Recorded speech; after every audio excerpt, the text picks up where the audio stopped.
Minister Heron Williams and his wife Beatrice kick off season 2 of Forever I Do. He really loves me. In spite of everything, he loves me. And when I see how much effort he put out, sometimes just to satisfy me, to make me feel comfortable, even when it's rough. He tried in every way to make me feel comfortable. This is Forever I Do.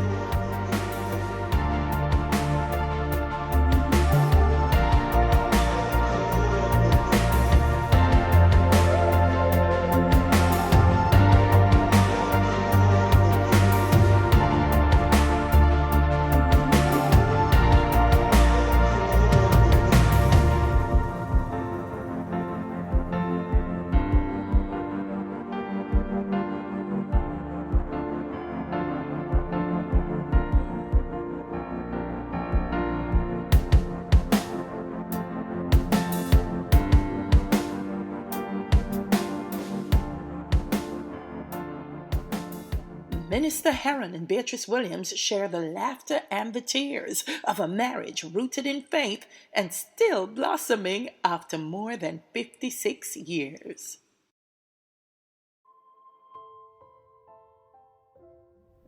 We met through the church. I got saved in 1963, and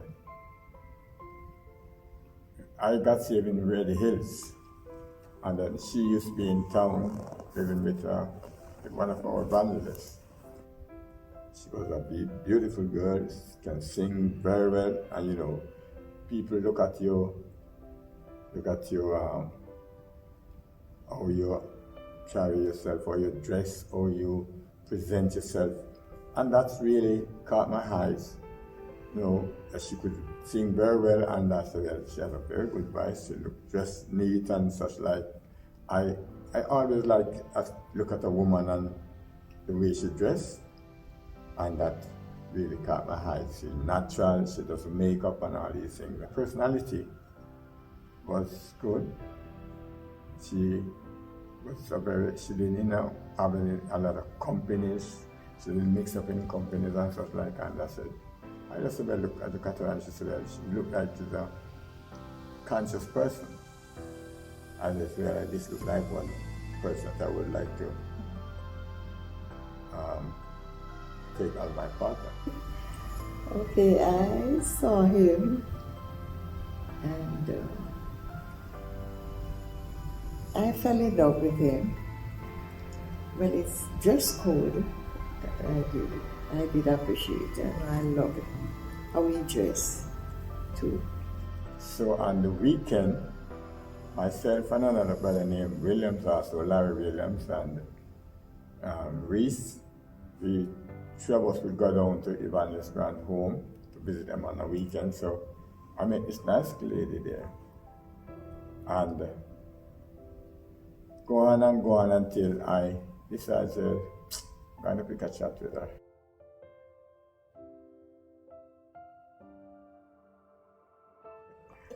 And I asked her if she would marry to me. And then her response was, I will think about it. And I said, okay. Now, I am one person who rush into things.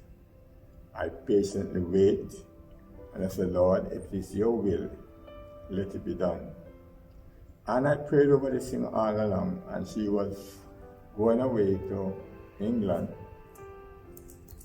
And the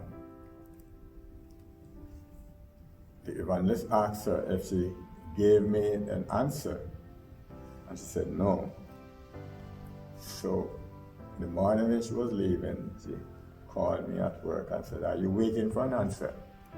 I just couldn't pick it up. I said, you're not waiting for an answer? And right away it clicked. I said, yes, I'm waiting for an answer. And she said, the answer is yes. I said, thank you very much. And then she went away. She spent 6 months.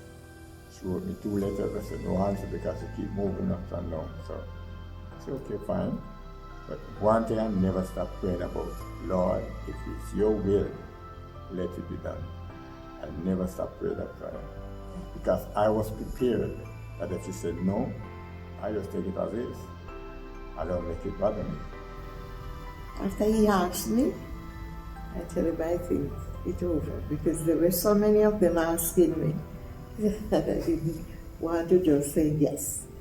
So I waited for a while, and then, well, as I pray too, I pray and ask the Lord, if it's his will, then I will marry to him. Okay, the relationship, I'll tell you something, the relationship, it just went like that because, as I said, when I asked her, she was planning to go away. And I remember the Sunday night before she left, they had a little send-off at the church in Redding, that's where I belong to. And then even at that time, I didn't ask her what she was doing, and she didn't send him to me, and I just leave it as this. After it came up, when I was about to leave Jamaica, I was going to England, so I said to him, okay, well, when we met, we prayed together, yes, and he promised me that he is going to be faithful to me, and so I promised him as well. And I went and I wrote him, and till the time when we spent 6 months over there between England and Europe. It was so long ago. And I wrote him and I told him that I love him, and I would really like both of us to get married. And I don't quite remember the things that was in that letter. And then I came back to Jamaica and made preparation for the wedding. She came back and we have a talk, and then I took her to my mother and introduced her to her and the pastor. And they said, well, are you ready for marriage? I said, yes. And we planned the wedding. She came out in December, we married in February. Because, as he said, I came back in December.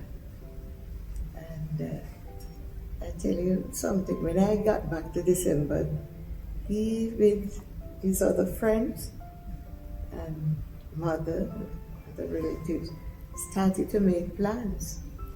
Yes, so when I came back, it was the February we got married. Yes, so things was on its way already. So we just put the bits together. It was so fast that we didn't have a lot of time to go around and do anything. But we made the plan within 3 months, and it was very smart because we're poor people, and it was very good.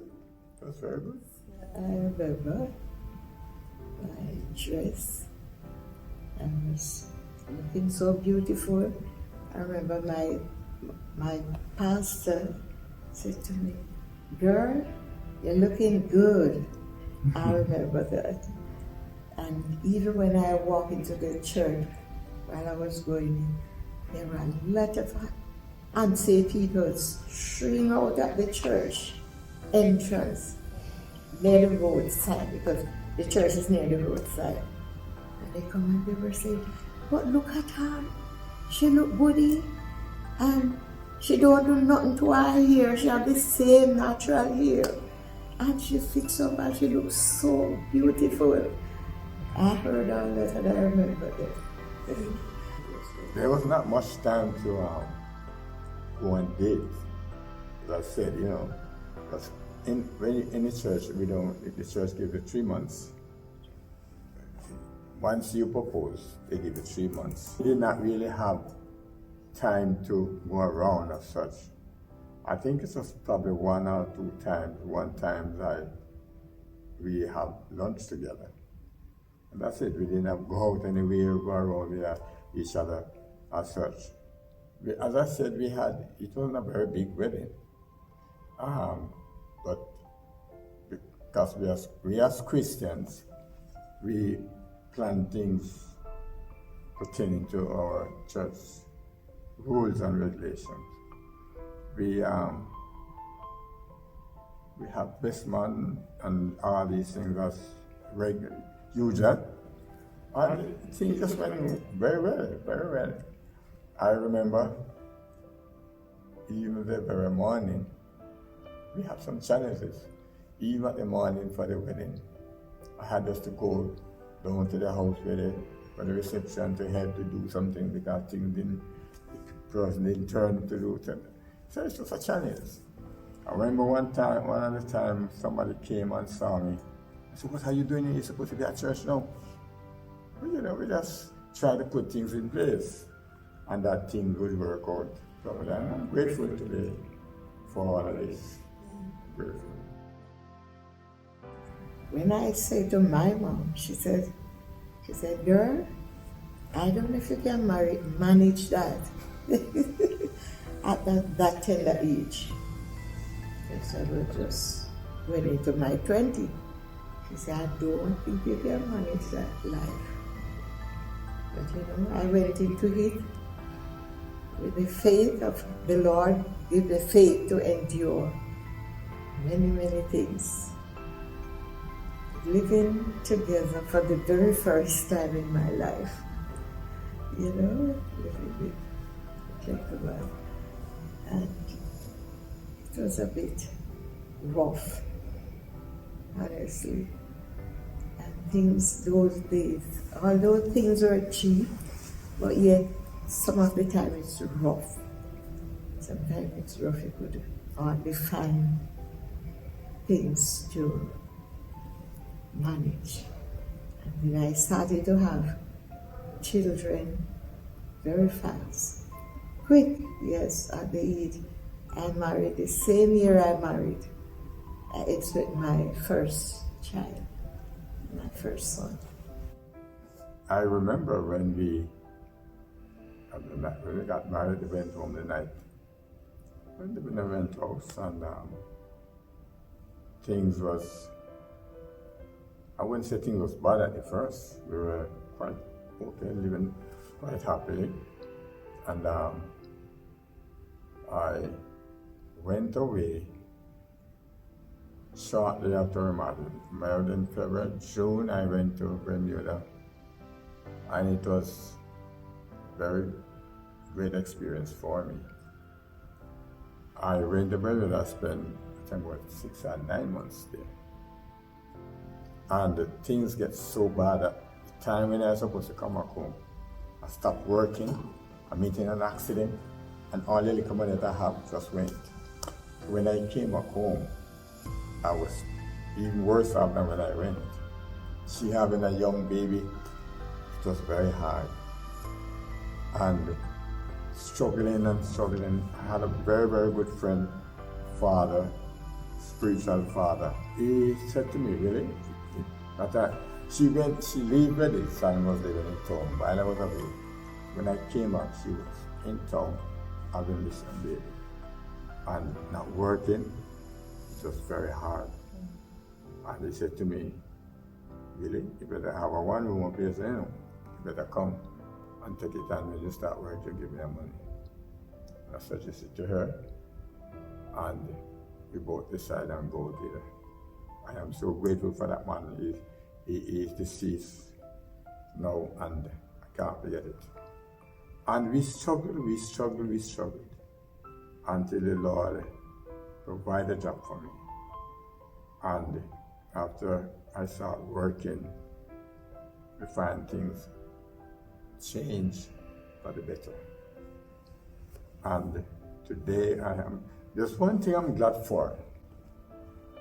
She's a woman who satisfied with whatever she has. If I bring in $100 and give it to her, she just take it and nobody knows. Nobody knows. If you don't have anything to eat, nobody knows she's that type of woman, which I really appreciated. We continue this way. We had 4 children. Union produced 4 children. I had one before I married to her, and we struggled. 3 of them go through high school, one to Calabar, one to St. Andrew High, and one to Meadowbrook. And we worked very hard to bring them up. I give God thanks, and I endure some of the hardship, and sometimes it's smooth. I have friends come in and they share with us, they give us things, and I appreciate it. As a young Christian, as I got saved very young, and I follow the example of my older friends, most of them, and my relatives. And I watch how they lived, and I admired them, and I said, boy, I want to live like this one, I want to live like that one, with the help of the Lord. Because without Him, we can't do nothing. So I try my endeavor best. Yes, sometimes I get hungry, and you know, when they say when you're hungry, you're angry. I try to control myself, but I try to live honestly. Sometimes it's rough, but I make the Lord just choose for me. Sometimes the Lord sends somebody just in time when I needed something. He's always provide. He's a real provider. He's a God. That's why I love Him, and I serve Him, and that's why we are living together until now. And I'm grateful to God for His strength and courage. It is not I who lives, not I who lives, but it's Christ that liveth in me, as the Bible said, and that's why we are both together today, rejoicing in our marriage. Honestly, because there are times when things get rough, as you say, rough. But God stay with us, and He steer us along.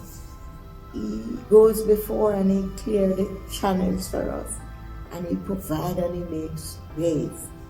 And even when with the children, oh my God, sometimes it's rough and dark, but He still provides and makes ways for us.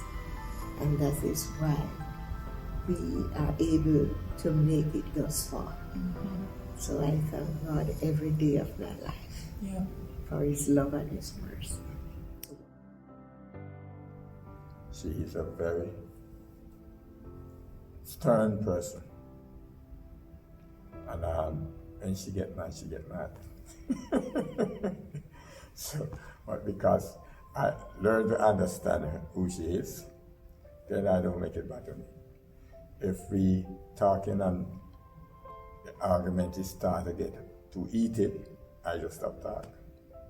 But as I said, she is very humble and patient. She will do things on her own if she finds the thing to be done, and it's not being done by me. Once she can get it done, she's going to get it done. I appreciate that a lot. He really loves me. In spite of everything, He loves me. And when I see how much effort He put out, sometimes just to satisfy me, to make me feel comfortable, even when it's rough. He tried in every way to make me feel comfortable. So I just love Him for that. The Lord have her for a purpose for me. And I think the Lord did have me as a purpose for her also. And that's why we are here today, still together.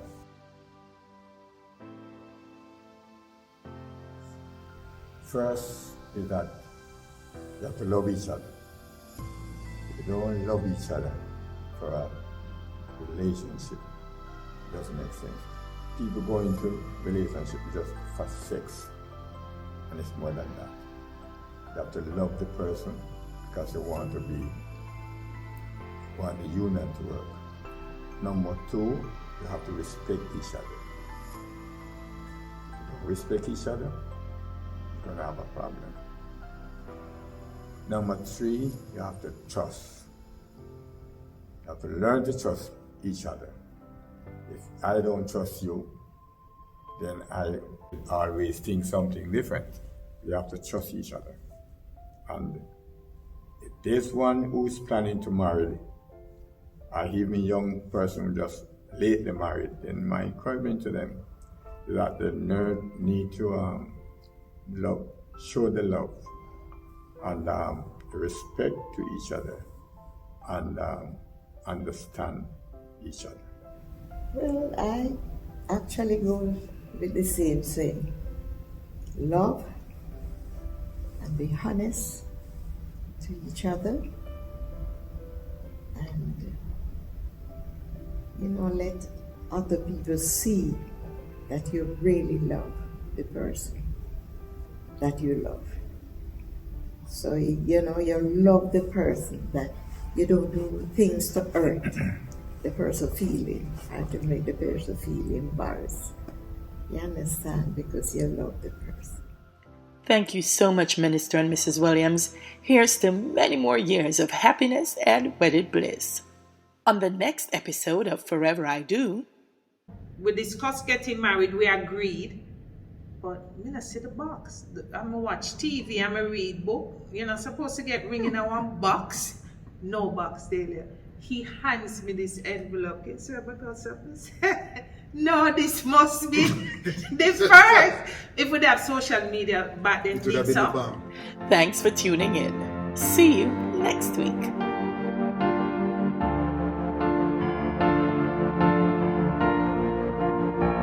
Makeup services provided by Nardine Beauty. Coordination and planning, Shakima Hines of Island Brides, Jamaica.